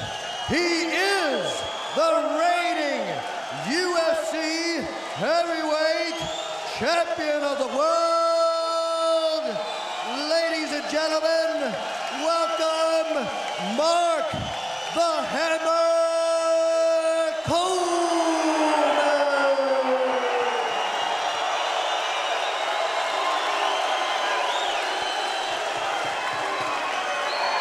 Showman in a showdown. Let the battle commence. You got there, this is what you came for. Are you ready? Are you ready? Let's get it on! There's been some mind game going on here. Coleman taking a lap right in front of Maurice Smith, eyeing him down, moving forward, staring contest, but now it comes down to skill. And this is where Smith can be dangerous with his kicks. Coleman said he was going to come straight across the ring. He's now standing off, measuring distance. This favors the striker here. There goes Coleman, double leg. Headbutts. Right hands by Coleman. Big right hands by Coleman. Can Smith use his quickness? Smith is in a world of hurt here. He's trying to get his legs up so he can try to push and get distance from Coleman. Coleman keeping him tight. He had a bunch of punches come down there. I'm not sure any of them were super solid, but they all seem to be landing. But now he's slowing it down. He'll start to measure Maurice Smith now and try to gauge distance or clear an arm so he can get a strike in. And this is where Coleman was essentially born on the mat. He's in his comfort zone here. Smith would have hoped to have gotten off a big kick or a big punch in that early exchange. Coleman just missing with the right hand. And here's where Coleman can use his weight advantage. Without a doubt. Right now, Smith is not carrying his weight. Now he is. When Coleman comes up on his toes and gets high, like Joe Moreira did, where his belly is literally up by Smith's nose, as opposed to down by his midsection, that's when you're in the full mount. Right now, Coleman is in the guard.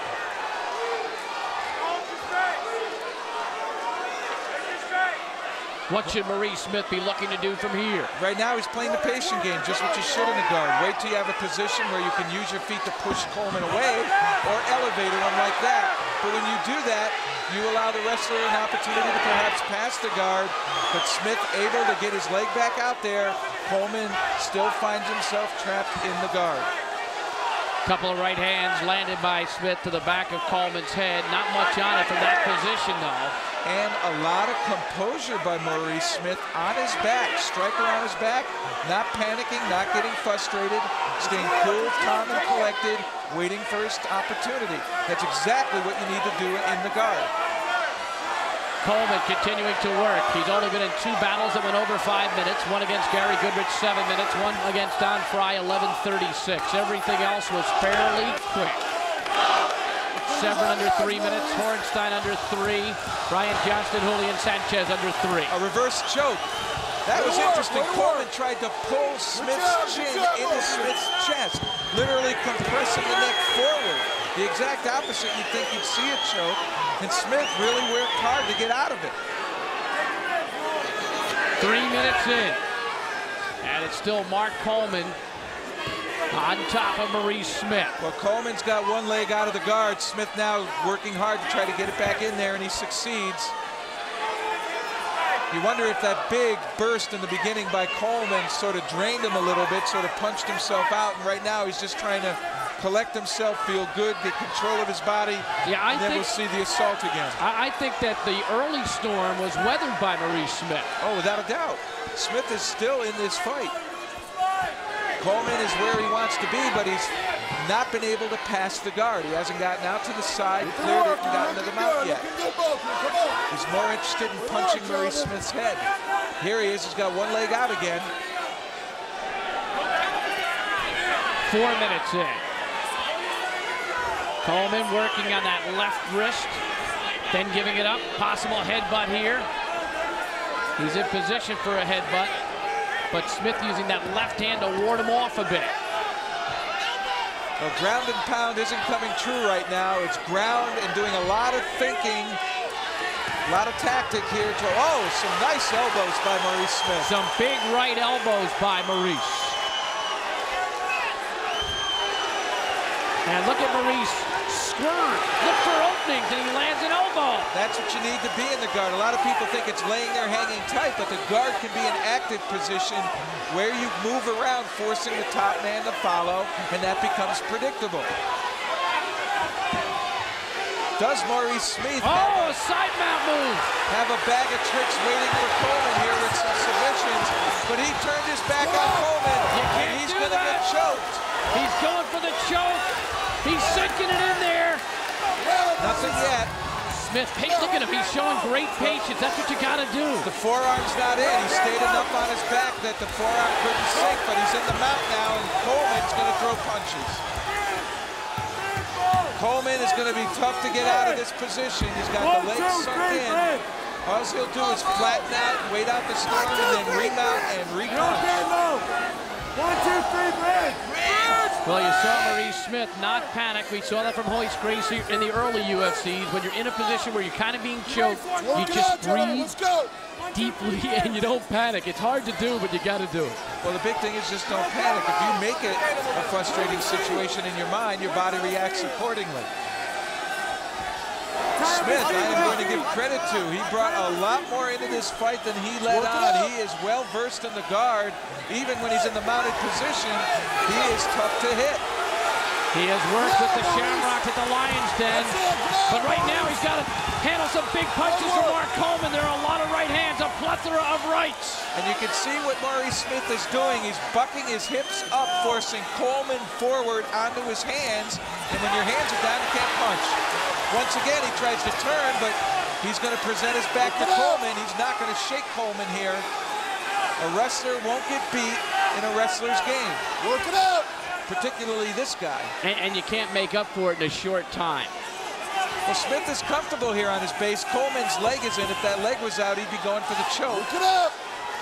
Right now, he doesn't want to lean over the top. It's what we call getting high in the sport of There's wrestling. Smith trying to reverse. Ends up on his back. Well, he knew better. He had to go to his back, otherwise he'd give Coleman a good shot at moving up on the head and striking it or going for the choke again. Coleman back in the side mount. And he's really having to work here, over 7 minutes in. We're not even to the halfway point yet. That's right, this about 15 minutes with 2 3-minute overtimes if needed. Keep it working. And Smith doing a marvelous job with that left hand, warding off potential bombs from Coleman.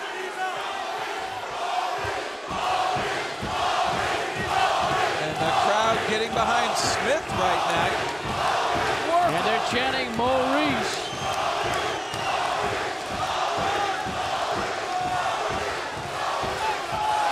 Coleman still working on top of Maurice Smith.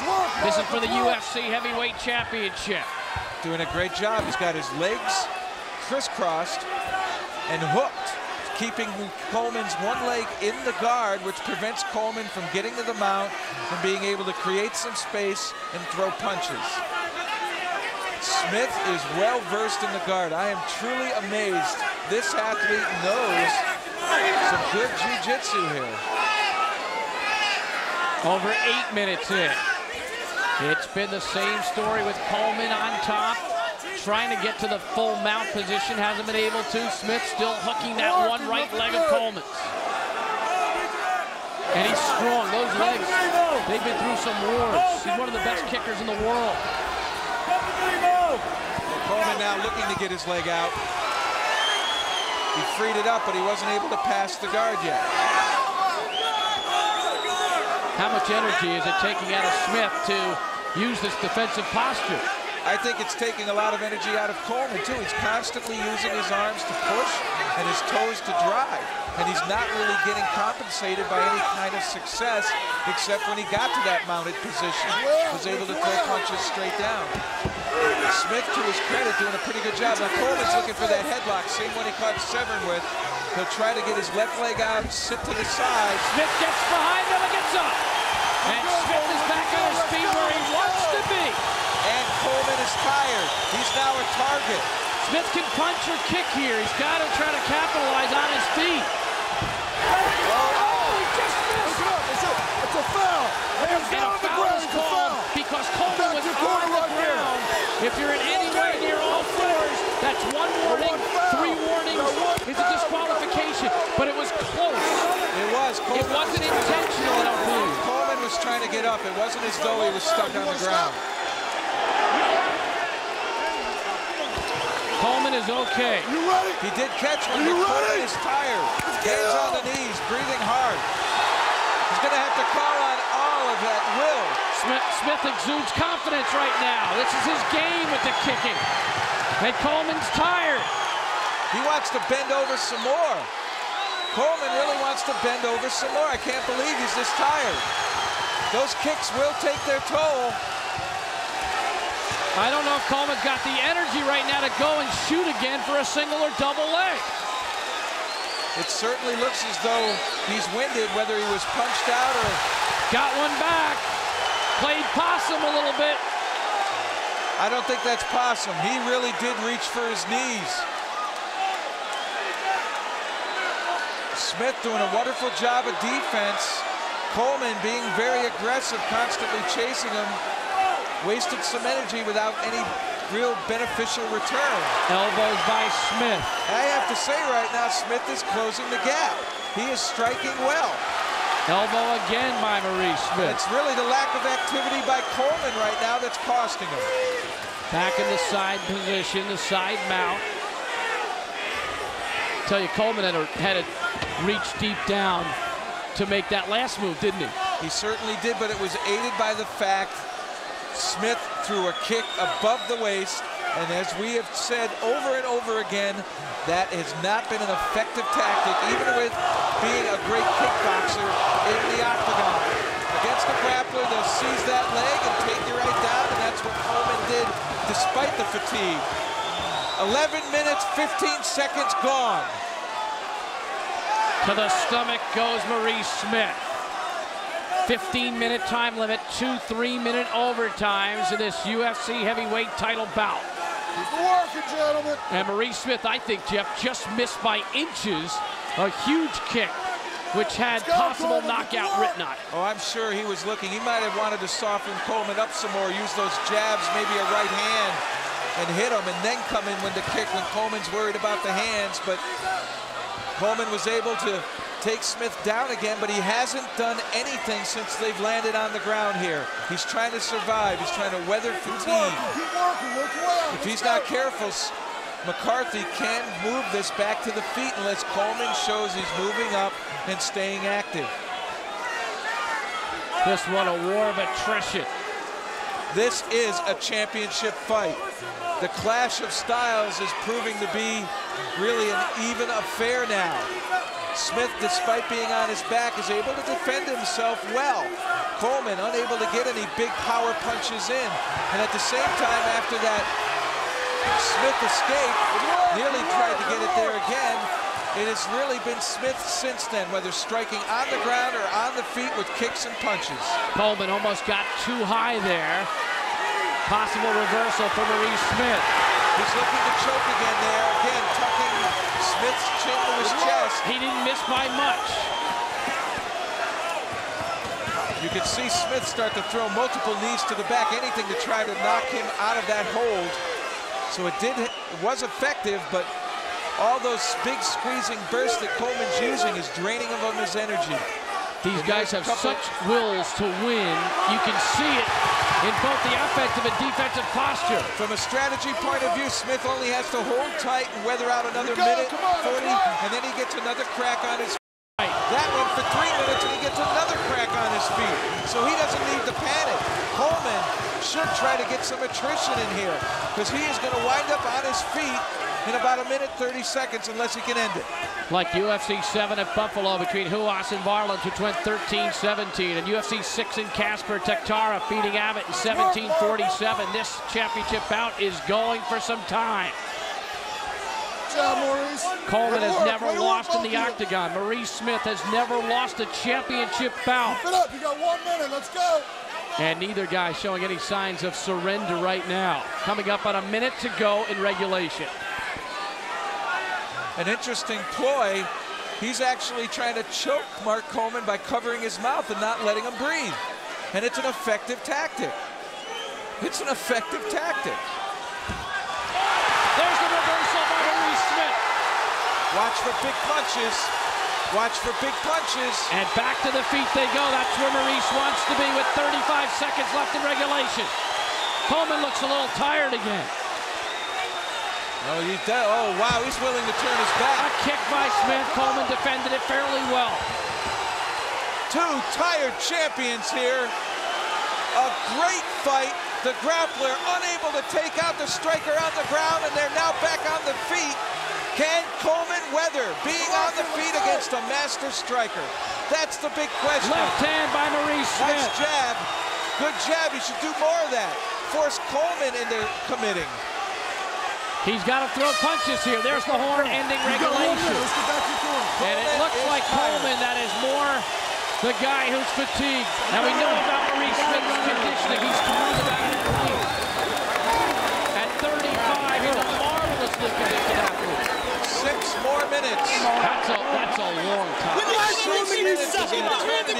exhausted.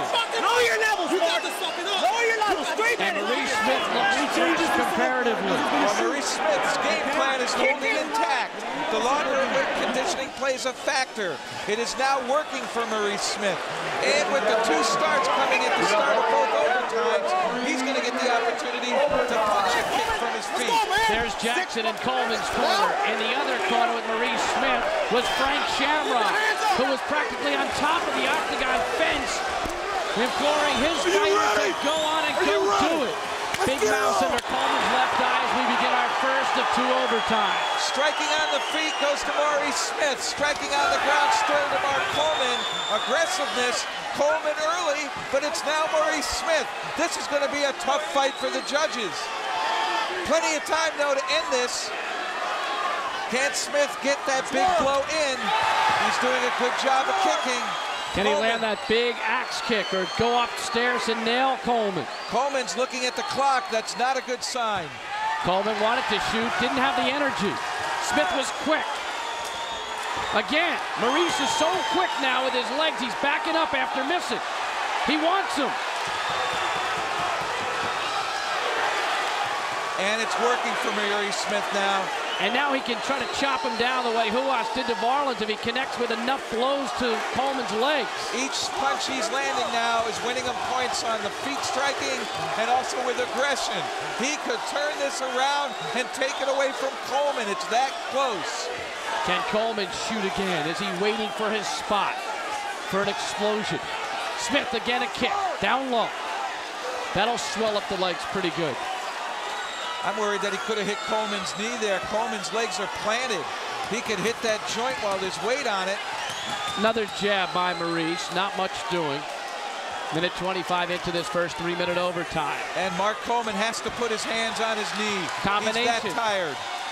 He is that tired. He looked up at the clock again. That's like tugging on your shorts in basketball. Again, a kick by Maurice Smith. There's nothing welting up. There is one bruise on the back of Coleman's right leg, right hamstring. Maurice needs to go up a little higher with those kicks. Maurice Smith taunting Coleman a bit. Coleman wants no part right now. He shoots and misses, and Maurice cannot kick him when he's down, and he backed off that time. Smith unable to throw punches of his own. He's got to be feeling some fatigue, too. He hasn't put together any combinations yet. A right hand by Maurice Smith and a combination. There's the kick to the head. And he is now ahead. He is probably going to be ahead on the judges' card. He's taking it to Coleman, and Coleman's too tired to answer. Coleman looking at the clock. 35 seconds left in our first OT. And Smith is looking him right in the eye. He's crouching down to look Coleman in the eye. This has grown to a battle of wills now. That one almost chopped him. And it seems as though Smith's will is dominating. And his endurance is spectacular. And he's mixing it up between punches and kicks. Coleman's going to have another 3 minutes of this. He's got to come out and establish a takedown. Get Smith down. I don't know why Smith's backing out. I know why Smith doesn't want to get close enough for Coleman to grab him. With the fence there, Coleman can push off. First overtime is over. We've got another 3-minute overtime. Frank Shamrock hanging over the top of the octagon. He's got a fresh Maurice Smith. Mark Coleman quietly goes back to his side. And this crowd is riveting with this action. This has been one of the best fights ever. A striker is holding his own. He has learned enough of the guard to hold up an inexperienced and only a wrestling discipline-minded athlete. He could cover up, avoided all those big punches early, and it appears that Coleman has punched himself out. He seems exhausted. It's all absolutely exhausted. It's all about heart now. 3 minutes, 2 champions, 1 showdown. The UFC Heavyweight Championship on the line. Can Coleman find the energy, or will Maurice Smith pull one of the biggest upsets in UFC history? Another kick by Maurice. And his confidence is growing. Well, he's been very confident since late in the regulation. Coleman has basically been backing up here. Oh, another 7, kick 8 by minutes, Smith. and those now are leaving marks all over Coleman's legs. Oh! Smith just missed, and Coleman unable to capitalize. Coleman cannot even move forward. He has to bend over yet again. It's all endurance now, and Maurice Smith has it. 2:30 left. It's also about skill, and Maurice Smith is still able to execute properly. Even when he misses, he's got the quickness and the conditioning to get up before Coleman reacts. A kick, Coleman now welting up underneath the left eye. That's probably from that jab, which Smith really isn't using anymore. That's an effective punch. Get Coleman thinking upstairs, use your legs then afterwards. There he is. He comes in and uses that kick like a jab in boxing. It's a wonderful weapon, and these legs are already drained of energy. Taking that kind of punishment is going to limit their range even more. Coleman's legs are red. They are welting up pretty good. And Smith's glove has come undone. He's going to need tabs to get that taped up. We're going to see Leon Tabs to the ring here momentarily. No, good enough. Get rid of that wet tape. That's a break for Coleman. That's a huge break for Coleman. Can Coleman reach down deep here? Can he? He just hasn't been able to put anything together here in the last 5 minutes. It has been all Maurice Smith. Maurice Smith looking for a monumental upset. We've lost some lights overhead. McCarthy says, let's fight on. Heck with the dark. This is about for a title. You want out? Coleman actually didn't want to fight. Smith with another kick. A little over a minute 15 to go. It's been all Maurice Smith since late in the regulation. And there's a jab followed by a low right kick. That's what he's got to put together. Those kinds of combinations Mark Coleman has never seen. He has had no one come after him in this way ever in his training. Inside a minute to go in the UFC heavyweight title bout. Maurice Smith looking for a huge upset. 3 judges will score it. We're down to 45 seconds. There will not be a draw. Coleman got nailed. I think unless Coleman's able to do something drastic here, this decision may go to Smith. I think he's had the aggressiveness in the last 8 minutes. He's controlled the second half of the fight in terms of aggressiveness, and his punching skill on his feet has been more dominant than Coleman in the guard. 20 seconds to go in our second overtime. Coleman reaching down. We've lost some more lights, but it doesn't matter to Smith. He'll fight in the dark. He'll fight in an alley. Another kick scored by Maurice Smith. And Smith now really measuring Coleman. He hasn't been able to throw the big bomb. And there's the horn ending this heavyweight title bout. Wow. It goes to the 3 judges. They must vote one way or another, no draws. And this lived up to its billing. Champion striker against champion grappler, and it is so close. The grappler dominating early with a takedown and a mounted position. The striker coming back, showing great heart, great conditioning, and great punching and kicking skill from the feet. It's almost something out of a movie with the lights most incredible almost fight. all out in the arena. And great guts shown by both competitors in what was truly a war. And this because Coleman was totally inactive that last 6, 7, 8 minutes. Maurice Smith thinks he's got the win. And this could cost Coleman. Smith definitely being the aggressor at the end, I think it's going to influence the judges with aggression. Maurice Smith, a phenomenal performance in the octagon. On a night where 2 wrestlers capture the 2 tournaments, is it a striker that wins the big one? We're waiting for Bruce Buffer and the announcement of the winner. Let's go up to the octagon. Ladies and gentlemen, we go to the judges' scorecards for a decision. We have a unanimous decision with the winner and new UFC heavyweight champion of the world, Maurice Smith.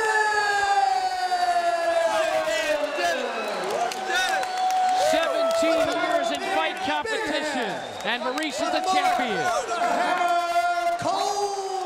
He's never lost a championship bout. Joe Rogan standing by with Maurice Smith. Maurice, hold up, right here. Go, Joe.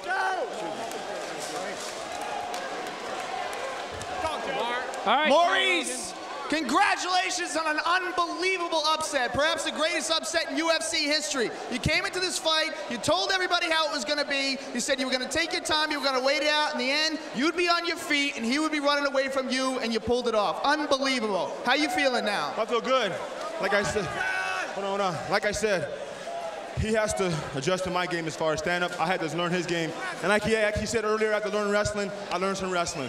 I want to say thank you, everybody, to my best friend here, Frank Shamrock, Pete, Vernon, Jerry, Bob, Robert, Mike, Lonnie, Roman, all the guys back at home. Thanks a lot.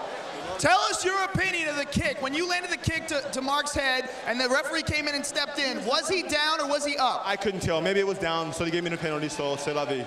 That's the way it goes. I thought it was up, but I couldn't see if his knees were down. But he fought a hell of a fight, and we'll do it again. I'm sure we'll fight again, and next time he'll be better on his feet, I'm sure. Unbelievable, incredible victory. And Art Davies here to present you with your new belt. Okay. Maurice, you and I have been trying to get it together since UFC 6. I can only say it is a real privilege and a pleasure to have you as the new champion. Congratulations, Maurice. May you have a long reign. Thank you for having me. Keo, all the students back home, we're bringing it home. You guys get in class Monday, though. I'll be in late. You better be in class. Maurice. Congratulations. And I want to personally thank Lions Den. Where's Frank at? My trainer. You did a good job, Frank. Back to Bruce. Congratulations. Maurice Smith is the new Ultimate Fighting Championship, Heavyweight Championship. The heavyweight champion in a monumental upset. Jeff Blatnick, what a night. We've enjoyed it. No doubt about it. The striker beats the grappler. It's the first time at the UFC that has really happened. Elite against elite. Grappler's going to have to regroup and come back, but Maurice Smith, the new champion. So for Jeff Blatnick and Joe Rogan, I'm Bruce Beck saying good night from Birmingham, Alabama, where Maurice Smith has taken the title from Mark Coleman. The striker beats the grappler in the UFC's version of Showdown. Good night, everybody.